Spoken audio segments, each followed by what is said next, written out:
त्यानंतर बघूयात राष्ट्रवादी पक्ष चिन्हाबद्दलच्या इतरही प्रतिक्रिया। खोटी कागदपत्र बनवून चोर न्यायाधीश झाले तर राष्ट्रवादी संदर्भातील निवडणूक आयोगाच्या निकालावरून ठाकरेंची जोरदार टीका। निवडणूक आयोगाचा अजब न्याय, जनतेच्या न्यायालयामध्ये निर्णय लागेल। निवडणूक आयोगाच्या निर्णयानंतर अशोक चव्हाणांची प्रतिक्रिया, हा निर्णय अपेक्षित होता असाही टोला।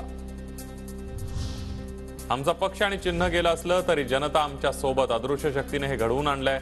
महाराष्ट्रातील जनता त्यांना धडा शिकवल्याशिवाय राहणार नाही। अनिल देशमुखांची अजित पवार गट आणि भाजपवर टीका। मोदी शहांचा महाराष्ट्रावर सूड उगवण्यासाठी राजकारण सुरू। निवडणूक आयोग सुपारीबाद संस्था, आयोगाच्या गळ्यामध्ये मोदी शहांचा पट्टा, संजय राऊतांचा घणाघात। आज ठाकरे आणि पवारांच्या हातून पक्ष गेलाय, उद्या शिंदे आणि अजित पवारांच्या हातूनही पक्ष जाईल। शरद पवार खंबीर नेते, ते ठामपणे लढा देतील, संजय राऊतांचा दावा। निवडणूक आयोगाचा निकाल म्हणजे लोकशाहीचा विजय, बहुमत असणाऱ्यांच्या बाजूनेच निकाल लागतो। निर्णयाचं मनापासून स्वागत, मंत्री हसन मुश्रीफ यांची प्रतिक्रिया।